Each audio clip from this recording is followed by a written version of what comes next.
Chapter 57, which treats of how Don Quixote took leave of the Duke, and of what followed with the witty and impudent Altisidora, one of the Duchess's damsels.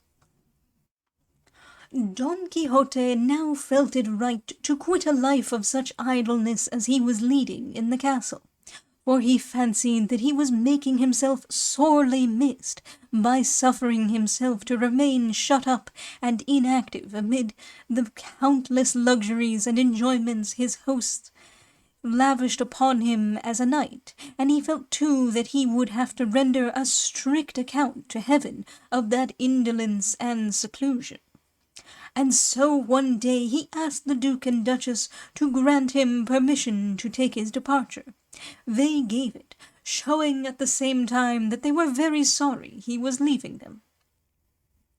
The Duchess gave his wife's letters to Sancho Panza, who shed tears over them, saying, "Who would have thought that such grand hopes as the news of my government bred in my wife Teresa Panza's breast would end in my going back now to the vagabond adventures of my master Don Quixote of La Mancha? Still, I'm glad to see my Teresa behaved as she ought in sending the acorns, for if she had not sent them I'd have been sorry, and she'd have shown herself ungrateful.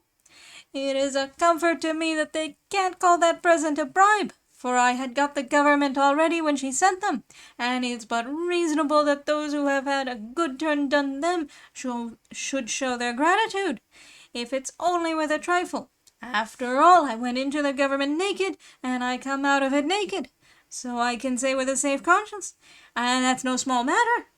Naked I was born, naked I find myself, I neither lose nor gain." Thus did Sancho soliloquize on the day of their departure, as Don Quixote, who had the night before taken leave of the Duke and Duchess, coming out made his appearance at an early hour in full armour in the courtyard of the castle. The whole household of the castle were watching him from the corridors, and the Duke and Duchess, too, came out to see him. Sancho was mounted on his dapple, with his alforjas, valise, and provender, supremely happy because the Duke's major domo, the same that had acted the part of the Trifaldi, had given him a little purse with 200 gold crowns to meet the necessary expenses of the road. But of this Don Quixote knew nothing as yet. While all were, as has been said, observing him, suddenly from among the duennas and handmaidens, the impudent and witty Altisidora lifted up her voice and said in pathetic tones, "Give ear, cruel knight, draw rein where's the need of spurring the flanks of that ill-broken steed. From what art thou flying? No dragon I am, not even a sheep, but a tender young lamb. Thou hast jilted a maiden as fair to behold as nymph of Diana, of Venus of old. Bireno, Aeneas, what worse shall I call thee? Barabbas go with thee, all evil befall thee. In thy claws, ruthless robber, thou bearest away the heart of a meek, loving maid for thy prey.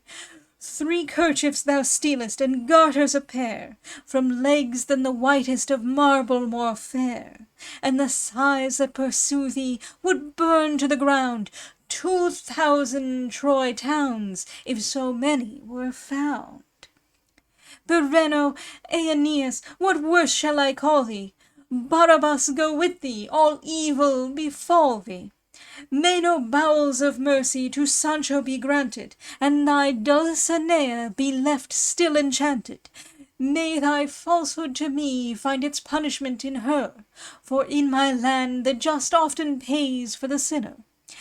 May thy grandest adventures discomfitures prove. May thy joys be all dreams, and forgotten thy love.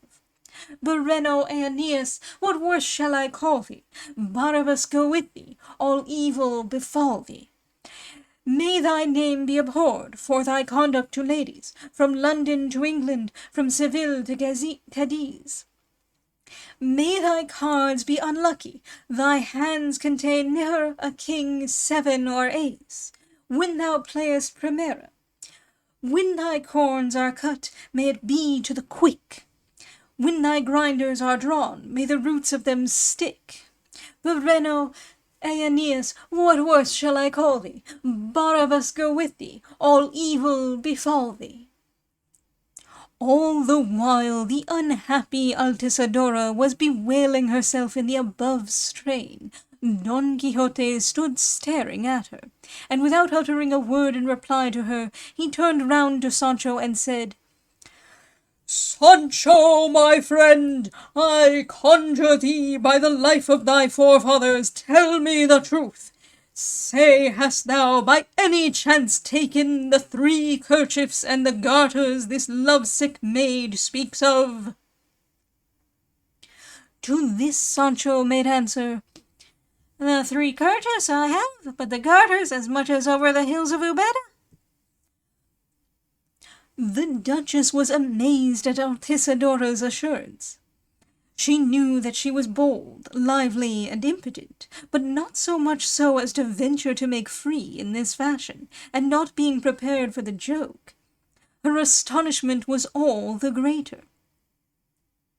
The Duke had a mind to keep up the sport, so he said, "It does not seem to me well done in you, Sir Knight, that after having received the hospitality that has been offered you in this very castle, you should have ventured to carry off even 3 kerchiefs, not to say my handmaid's garters. It shows a bad heart, and does not tally with your reputation.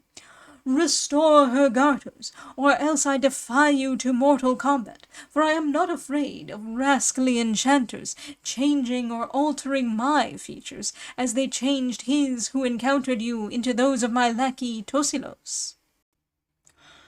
"God forbid," said Don Quixote, "that I should draw my sword against your illustrious person, from which I have received such great favours. The kerchiefs I restore, as Sancho says he has them.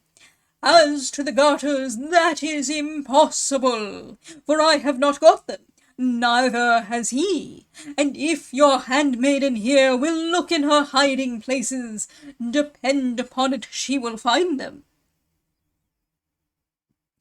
I have never been a thief, my Lord Duke, nor do I mean to be so long as I live, if God cease not to have me in his keeping.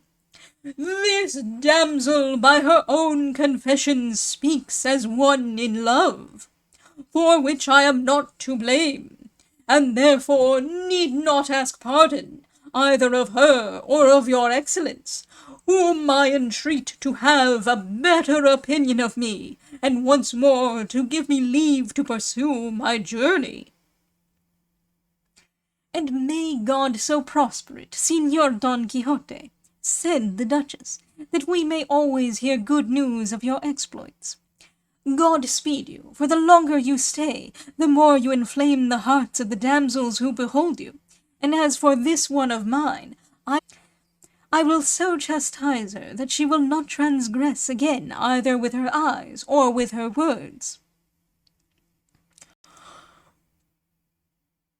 "One word and no more, O valiant Don Quixote, I ask you to hear," said Altisidora, "and that is that I beg your pardon about the theft of the garters, for by God and upon my soul I have got them on, and I have fallen into the same blunder as he did who went looking for his ass, being all the while mounted on it."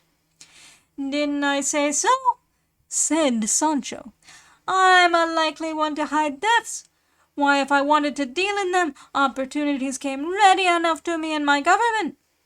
Don Quixote bowed his head and saluted the Duke and Duchess and all the bystanders, and wheeling Rocinante round, Sancho following him on Dapple, he rode out of the castle, shaping his course for Saragossa.